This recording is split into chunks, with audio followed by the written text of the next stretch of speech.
Hello guys, आपका बहुत बहुत स्वागत है हमारे यूट्यूब चैनल पर। आज की वीडियो में हम लोग बात करने वाले हैं मशीन लर्निंग टेक्निक्स में unit number 5 one shot. Unit 5 के अंदर कौन कौन से ऐसे इंपॉर्टेंट टॉपिक्स हैं जो एग्जाम में पूछे जाते हैं, साथ ही साथ जो प्रीवियस ईयर एग्जाम्स में पूछे जा चुके हैं, वो सारे टॉपिक इस वीडियो के अंदर मैं कवर करवा दूंगा। ठीक है, तो सिंपल है। सबसे पहले आप लोग यहाँ पे देख सकते हो मोस्ट इंपॉर्टेंट टॉपिक्स लिखे हुए हैं। ठीक है, 5 बेसिक टॉपिक्स हैं जो हम लोग पढ़ने वाले हैं इस वीडियो के अंदर। सबसे पहले आता है हमारा रीइंफोर्समेंट लर्निंग, क्योंकि ये यूनिट 5 में हमारी दो ही चीजें इंपॉर्टेंट हैं।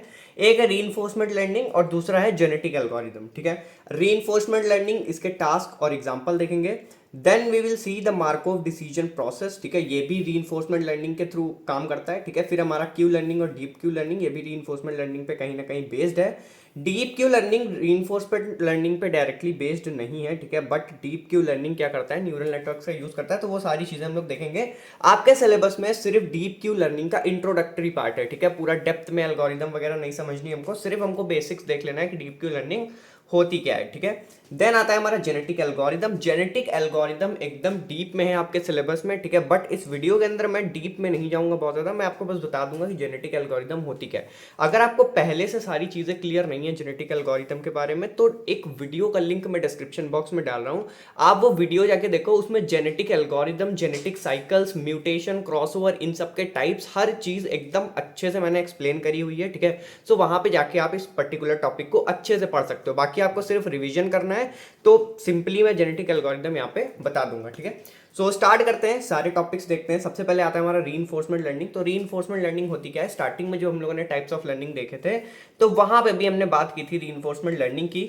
It is a type of learning in machine learning where an agent learns to make decision by taking actions in an environment to receive feedbacks and rewards और penalty. मतलब कि जो हमारी रीइंफोर्समेंट लर्निंग होती है, ये एक मशीन लर्निंग की ऐसी लर्निंग टाइप है। ठीक है, मशीन लर्निंग के अलग अलग टाइप्स होते हैं, जैसे सुपरवाइज्ड, अनसुपरवाइज्ड, रीइंफोर्समेंट, और हमारी क्या थी, एक सेमी सुपरवाइज्ड लर्निंग। ठीक है, सो रीइंफोर्समेंट लर्निंग मशीन लर्निंग का वो पार्ट है, ये वो टाइप है जहां पे एक एजेंट डिसीजन लेना, एक्शंस परफॉर्म करके लर्न करता है। ठीक है, मतलब कि एक एजेंट लर्निंग, जो एजेंट की लर्निंग होती है वो कैसे होती है, वो डिसीजन लेता है, एनवायरनमेंट के साथ कुछ एक्शन इंटरैक्ट करता है। ठीक है, एनवायरनमेंट में कुछ एक्शन करता है और उसके बेसिस पे वो डिसीजन लेता है। अब वो एक्शन जो वो एनवायरनमेंट के साथ कर रहा है, उसके फीडबैक में उसको या तो रिवॉर्ड मिलेगा एजेंट को, या तो पेनल्टी मिलेगी, जिससे कि वो अपनी लर्निंग को इंप्रूव करता है। ठीक है, तो यही होता है हमारा रीइंफोर्समेंट लर्निंग का काम। इसका सिंपल सा मेथड ये है कि ये लर्निंग करवाता है रिवॉर्ड्स और पेनल्टी के बेसिस पे। ठीक, की कंपोनेंट्स की बात की जाए तो agent, environment, state, action, reward, penalty, policy, ये सब हमारे की कंपोनेंट्स हैं। सबसे पहले एजेंट, लर्नर और डिसीजन मेकर। जो हमारा लर्नर या फिर डिसीजन मेकर है, जो मॉडल है, वो हमारा एजेंट होता है। Then environment, external system through which the agent interact. So environment क्या होता है, एनवायरनमेंट बेसिकली एक्सटर्नल सिस्टम होता है जिससे हमारा एजेंट क्या करता है, इंटरैक्शन परफॉर्म करता है। ठीक है, इसके बाद आता है हमारा state. State S representation of current situation of agent. मतलब स्टेट क्या बताता है कि हमारे एजेंट की करंट सिचुएशन क्या है। ठीक है, फिर आता है action a, choices available to the agent. मतलब एजेंट के लिए क्या क्या चॉइसेस अवेलेबल है, कौन कौन सी चीजें वो कर सकता है, वो होते हैं उसके एक्शंस। ठीक है, फिर reward r immediate positive feedback from environment after a action. Reward क्या होता है, पॉजिटिव फीडबैक, किसी एक एक्शन को परफॉर्म करने के बाद इन्वायरमेंट से जो पॉजिटिव फीडबैक मिला है उसको रिवॉर्ड बोलते हैं। ठीक है, then penalty p, immediate negative feedback, यानी कि इमीडिएटली जो नेगेटिव फीडबैक मिला है इन्वायरमेंट से इंटरैक्ट करने पर या किसी एक्शन को परफॉर्म करने पे। ठीक है, फिर आता है policy pi, strategy that agent follow to determine its action. Policy के अंदर वो स्ट्रैटेजी होती है जिसको फॉलो करना इंपॉर्टेंट होता है किसी भी एजेंट के लिए, उसके एक्शंस को डिटरमाइन करने के लिए, यानी उसके एक्शंस को परफॉर्म करने के लिए। ठीक है, तो ये कुछ की कंपोनेंट्स थे। इसके बाद हम बात करेंगे टास्क इन रीइंफोर्समेंट लर्निंग, क्योंकि हमें क्या क्या देखना है। रीइंफोर्समेंट लर्निंग हमने देख लिया, की कंपोनेंट्स देख लिया, देन अब टास्क और फिर एग्जांपल। ठीक है, तो टास्क इसके अंदर दो हैं बेसिक से, एक्सप्लोरेशन एंड एक्सप्लॉइटेशन, देन है लर्निंग फ्रॉम इंटरेक्शन। तो एक्सप्लोरेशन एंड एक्सप्लॉइटेशन का काम क्या होता है, the agent must explore the environment to find the best actions. मतलब कि जो एजेंट है हमारा, वो इन्वायरमेंट को एक्सप्लोर करेगा अच्छे से, जिससे कि वो बेस्ट एक्शंस ढूंढ सके कि उसको करना क्या है। ठीक है, and exploit known actions that provide high rewards, और उन एक्शंस को एक्सप्लॉइट करे जो हाई रिवॉर्ड्स दे सकते हैं। ठीक है, learning from interaction, the agent learns by continuously interacting with the environment. जो हमारा एजेंट है वो कंटिन्यूअसली इन्वायरमेंट से इंटरैक्ट करता रहना चाहिए और उससे लर्न करता रहना चाहिए and updating it's strategy based on the rewards. और जिस तरीके से इंटरैक्शन पे लर्निंग कैसे होती है, ठीक है, इंटरैक्शन पे जिस तरीके से रिवॉर्ड्स मिल रहे हैं उसको, ठीक है, उसी तरीके से वो स्ट्रेटजी को अपडेट करता जाए और लर्न करता जाए, ठीक है। तो यही होता है लर्निंग फ्रॉम इंटरैक्शन। सो ये दो बेसिक से टास्क है रीइंफोर्समेंट लर्निंग के। इसके बाद एग्जाम्पल देखो। सो टास्क हमने देखे, अब हमें देखना है एग्जाम्पल क्या होते हैं इसके रीइंफोर्समेंट लर्निंग के। सबसे पहला game playing and then robotics. यहाँ पे दो एग्जाम्पल मैंने लिया, आप अपने अकॉर्डिंग एग्जाम्पल्स इंक्रीज कर सकते हो, ठीक है। Game playing like chess is played by agents that learn strategies using reinforcement learning. आप लोगों ने चेस के बारे में सुना होगा, ठीक है। आईबीएम ने जब डीप ब्लू डेवलप किया था, आईबीएम डीप ब्लू एक ऐसा आप कह सकते हो एजेंट था, ठीक है, जिसने वर्ल्ड चेस चैंपियन को डिफीट किया था। तो वो भी हमारा रीइंफोर्समेंट लर्निंग पे काम करता था, ठीक है। सो इसी तरीके से रीइंफोर्समेंट लर्निंग के थ्रू जो स्ट्रैटेजीज बिल्ड होती हैं, उन स्ट्रैटेजीज के बेसिस पे एजेंट इन्वायरमेंट से रिएक्ट करते हैं और गेम प्लेइंग में हेल्प करते हैं, ठीक है। देन आता है हमारा robotics. RL is used by robots to learn tasks like walking, navigation और manipulating objects, ठीक है। मतलब कि reinforcement learning का यूज रोबोट्स भी करते हैं, किस लिए, कुछ स्पेसिफिक टास्क को सीखने के लिए और उन्हें परफॉर्म करने के लिए, जैसे कि वॉकिंग हो गया, नेविगेशन हो गया, या फिर ऑब्जेक्ट्स को मैनिपुलेट करना, ठीक है। तो ये सारी चीजें रीइंफोर्समेंट लर्निंग के बेसिस पे होती हैं। सो आई होप एग्जांपल्स के थ्रू रीइंफोर्समेंट लर्निंग भी आपको क्लियर हो चुकी होगी। तो रीइंफोर्समेंट लर्निंग में फिलहाल इतना ही था। आगे चलते हैं मार्कोव डिसीजन प्रोसेस। ये भी हमारा रीइंफोर्समेंट लर्निंग का ही एक पार्ट है, ठीक है। ये MDP और अभी आगे एक दो एल्गोरिथम्स पढ़ेंगे, Q learning, deep Q learning, ये सब कहीं ना कहीं रीइंफोर्समेंट लर्निंग से ही लिंक्ड है, ठीक है। मार्कोव डिसीजन प्रोसेस क्या होता है? It is a mathematical framework for modelling decision making situations where outcomes are partly random and partly under the control of the agent. मतलब कि ये एक मैथमेटिकल फ्रेमवर्क है डिसीजन मेकिंग सिचुएशंस को model करने के लिए, ठीक है, जहां पे जो हमारा आउटकम होता है वो थोड़ा बहुत रैंडम होता है और थोड़ा बहुत एजेंट के कंट्रोल में होता है। मतलब ना तो कंप्लीटली एजेंट के कंट्रोल में आउटकम आ रहे हैं, ना तो कंप्लीटली रैंडम आउटकम्स आ रहे हैं, ठीक है। दोनों ही चीजें मिक्स मैच हैं, ठीक।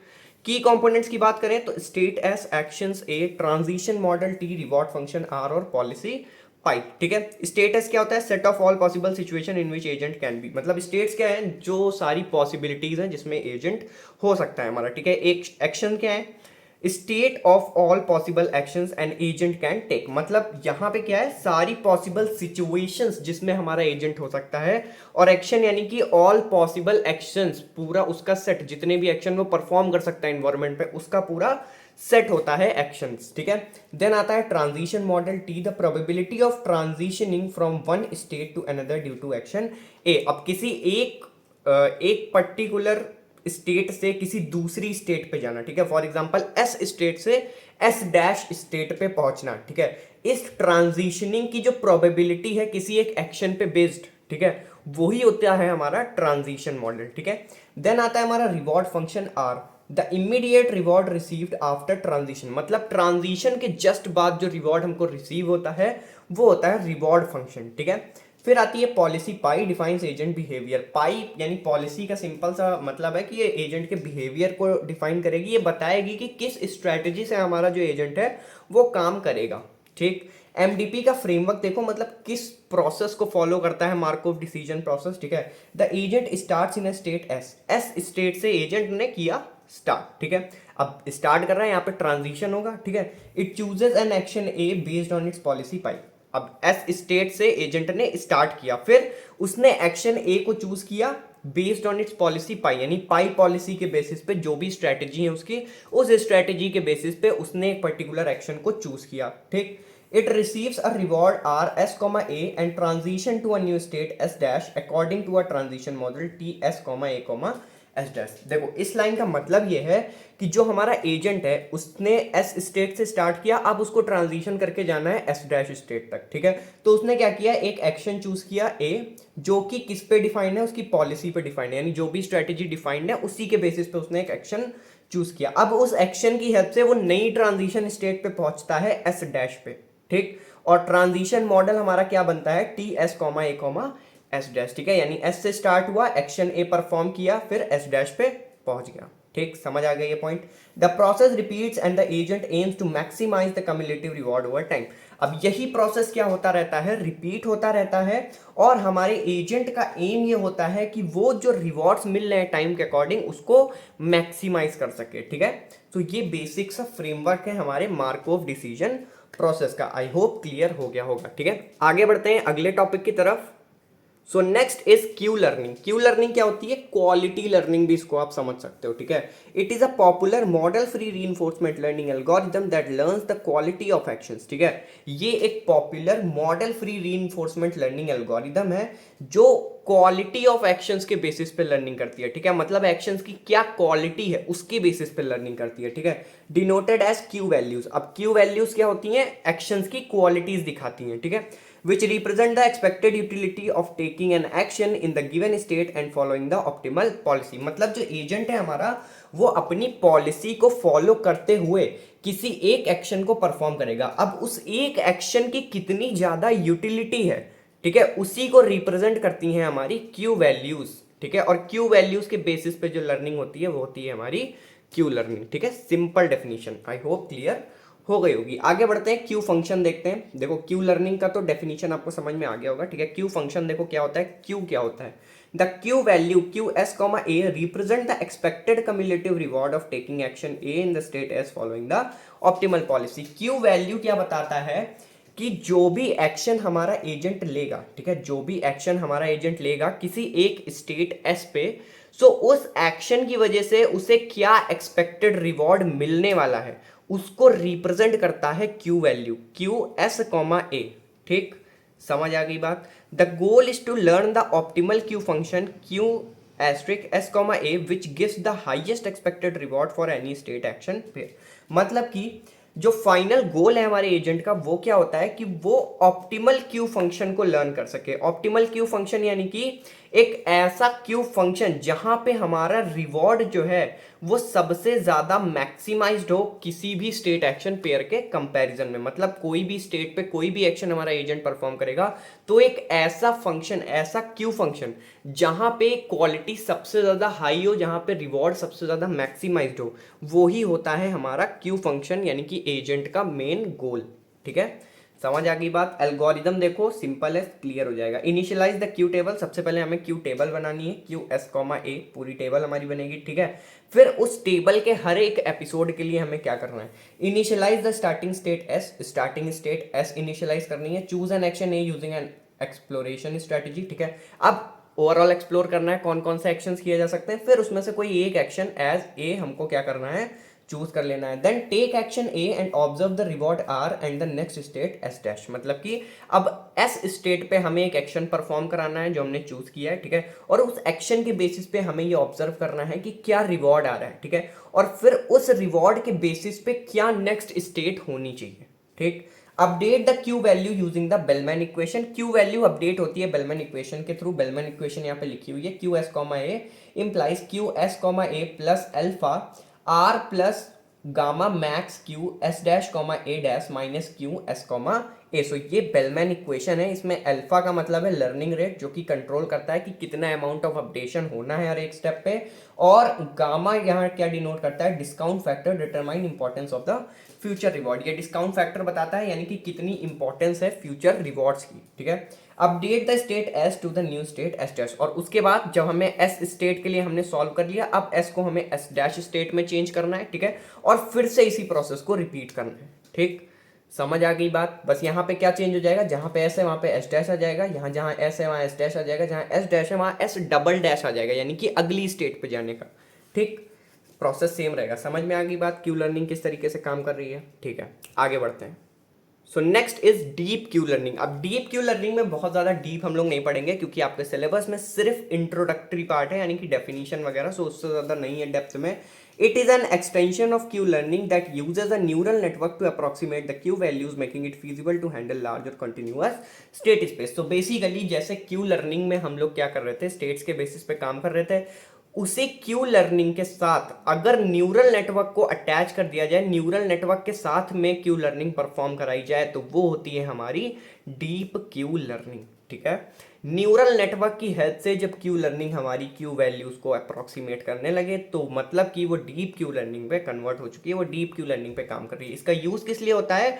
क्योंकि ये बड़े डेटा सेट्स को इजीली हैंडल कर सकता है, लार्ज स्टेट स्पेसेस को इजीली हैंडल कर सकता है। ठीक है, इंट्रोडक्शन की बात करें तो न्यूरल नेटवर्क, एक्सपीरियंस रिप्ले और टारगेट नेटवर्क, ये तीन बेसिक टाइप है डीप क्यू लर्निंग के अंदर। ठीक है, न्यूरल नेटवर्क क्या है? Instead of Q table DQL use a neural network to approximate the Q values. अब क्यू टेबल हम बना रहे थे, ठीक है, जब हम क्यू लर्निंग कर रहे थे तो वहां पे पहला स्टेप यही था, हमें क्यू टेबल बनाना था, फिर हर एक एपिसोड के अंदर हमें स्टेट्स को और एक्शंस को डिफाइन करना था। ठीक है, तो यहाँ पे क्या होता है, यहाँ पे क्यू टेबल बनाने के बजाय डीप क्यू लर्निंग में न्यूरल नेटवर्क्स का यूज किया जाता है ताकि क्यू वैल्यूज को अप्रोक्सीमेट किया जा सके। ठीक है, experience replay to stabilize training, DQL stores the agent experience in a replay buffer. अब ट्रेनिंग फेज को ज्यादा स्टेबलाइज किया जा सके इस वजह से DQL क्या करता है, एजेंट के जैसे जैसे एक्सपीरियंस बढ़ते जाते हैं उनको एक रिप्ले बफर के अंदर स्टोर करता जाता है ताकि फर्दर जब रिक्वायरमेंट हो तो उस रिप्ले बफर के थ्रू डेटा को निकाला जा सके। ठीक है,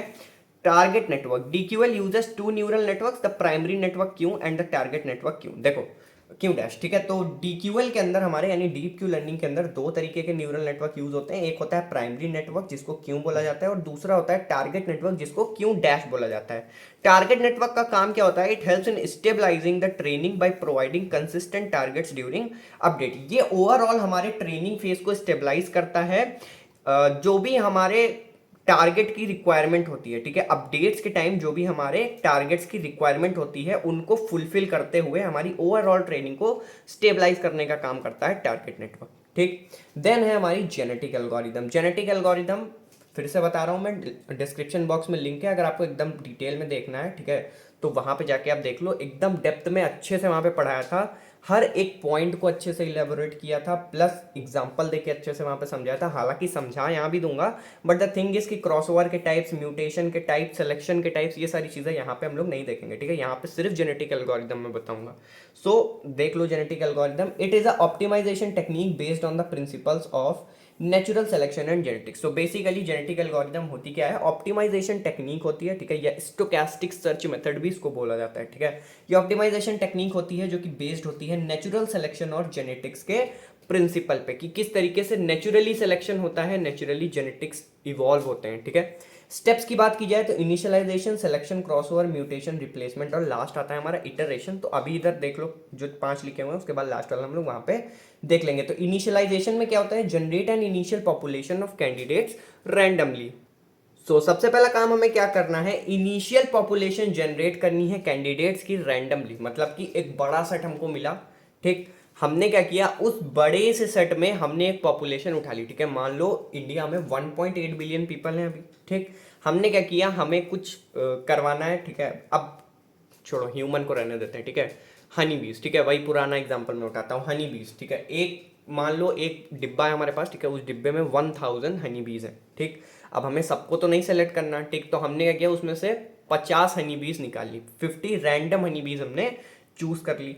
ठीक, तो ये हो गया हमारा इनिशियलाइजेशन। अब क्या होगा? Selection, evaluate the fitness of each individual in the population, select best performing individuals to be parents. अब जो हमने 50 हनी बीज निकाली, ठीक है, उनमें हमको ऐसी हनी बीज को चूज करना है जो नेक्टर सक करने में बहुत एक्सपर्ट है। ठीक है, अब हनी बीज का काम ही यही होता है कि वो जाके फूलों से नेक्टर निकालती हैं और जाके शहद बनाती हैं। तो हमें क्या करना है? सिंपल सा, हमें फिटनेस फंक्शन एक अप्लाई करना है और हमें ये देखना है कौन सी मधुमक्खियां हैं जो सबसे ज्यादा फिट हैं, जो सबसे ज्यादा तेज हैं, जो सबसे जल्दी जल्दी से नेक्टर को शहद में कन्वर्ट कर सकती हैं। ठीक, हनी बीज का एग्जांपल समझ में आ रहा होगा। ठीक है, तो सिलेक्शन हमें कर लेना है इस बेसिस पे। अब उस 50 में से हमने कुछ फिटनेस के बेसिस पे सेलेक्ट कर लिया। ठीक, फिटनेस फंक्शन जिस मधुमक्खी का सबसे ज्यादा होगा उसके सेलेक्ट होने के चांसेस सबसे ज्यादा होते हैं। ठीक, तो सिलेक्शन इस बेसिस पे हो गया। अब 50 में से मान लो 20 ही सेलेक्ट हुई हमारी। ठीक, टॉप 20 हमने ले ली, टॉप 20 हमारी सेलेक्ट हो गई। अब क्या होगा? Crossover, combine pairs of parents to create new offspring. अब हमें उनके बीच में क्रॉसओवर कराना है ताकि वो नए ऑफस्प्रिंग को प्रोड्यूस कर सकें। ठीक, तो ये होता है क्रॉसओवर, उन 20 का करवाएंगे क्रॉसओवर। ठीक, फिर mutation, introduce random changes to some offspring to maintain genetic diversity and explore new parts of the solution space. Mutation में देखो क्या होता है, म्यूटेशन में जो भी हमारे सॉल्यूशन आते हैं ना क्रॉसओवर के बाद, उन सॉल्यूशंस में चेंजेस किए जाते हैं ताकि और ज़्यादा वाइडर स्पेस को कवर किया जा सके। मतलब कि अब जैसे मैंने मधुमक्खियां ली थी 20, उनका क्रॉसओवर कराया, कुछ नए ऑफस्प्रिंग प्रोड्यूस हुए, ठीक है। अब उन ऑफस्प्रिंग का हम क्या करेंगे, उनको स्पेशल ट्रेनिंग देंगे अलग से, ठीक है, कि हाँ तुमको ऐसे उड़ के जाना है, उसके लिए मास्क बनाया हमने, ठीक है, उसके लिए अलग अलग चीज़ें बताई, उनको ट्रेनिंग दी मधुमक्खियों को कि ऐसे आप और तेज़ी से काम कर सकती हो, ठीक है। उनको मतलब बचपन से बड़े होने तक हमने ट्रेन किया, ठीक। अब वो ट्रेन किया मतलब कि हमने म्यूटेशन किया ना, जो ऑफस्प्रिंग अपने पेरेंट से जो भी वो जेनेटिक्स में लेके आए हैं क्वालिटीज, उसके अलावा हमने नई क्वालिटीज भी उसको दे दी, ठीक। तो ये हो गया म्यूटेशन। फिर आता है replacement, replace the old population with the new generation of individuals. मतलब कि अब क्या होगा, जो 20 स्टार्टिंग में हमने सेलेक्ट की थी जिनका क्रॉसओवर कराया था, उनको हम क्या कर देंगे, डिस्कार्ड कर देंगे, और जो ऑफस्प्रिंग प्रोड्यूस हुए, इन ऑफस्प्रिंग को हम वापस से सिलेक्शन वाले फेज में ले जाएंगे। अब यहां से जो बेस्ट होंगी उनको चूज करेंगे और फिर वापस से सेम प्रोसेस को रिपीट करेंगे, क्रॉसओवर म्यूटेशन, ठीक है। देखो इस तरीके से काम होता है। इटरेशन का सिंपल सा मतलब यही है, repeat the selection crossover mutation and replacement steps for a number of generation और until the solution is found. अब हमें ये काम तब तक करते रहना है जब तक हमें एक ऐसी मधुमक्खी नहीं मिल जाती जो अकेले ही 1 लीटर शहद निकाल सके, ठीक। ये हमारा सॉल्यूशन है। तो ये काम हमें करते जाना, रिपीट करते जाना, या फिर तब तक नहीं जब तक हमें फाइनली एक ही मधुमक्खी नहीं मिल जाती, ठीक है। क्योंकि एक मिलेगी फिर हम क्रॉसओवर नहीं करा पाएंगे, तो वो हमारा फाइनल रिजल्ट होगा।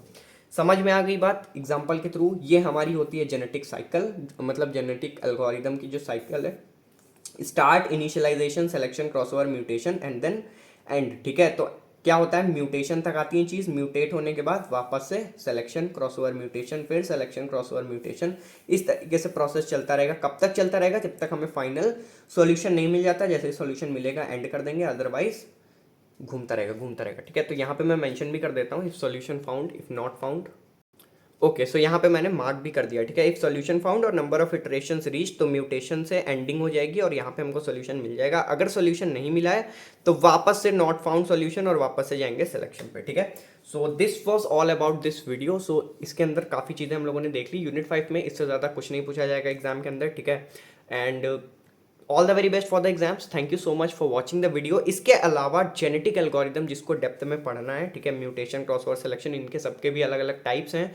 काफ़ी इजी तरीके से मैंने समझाया हुआ है ऑलरेडी, इस वजह से यहाँ पे मैंने उसको इंक्लूड नहीं किया है।